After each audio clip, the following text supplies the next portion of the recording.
Hi, I'm Shayan. Welcome to another tutorial. In this episode, we're gonna dive into a question. What does unwrapping mean in 3D software and how does it help us? Stick around and let's find the answer together.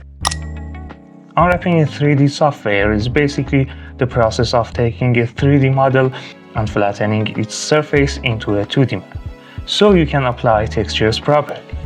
Think of it like cutting and unfolding a paper model to make it flat.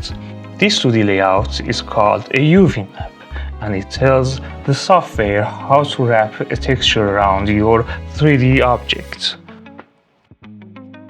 Let's take a closer look and start with another question. If you have a 3D model and need to flatten its surfaces, how does the software know how to do it? This is where we need to step in and guide the software. We do this by selecting specific edges on the model for the software to use as cutting lines. These edges are called seams.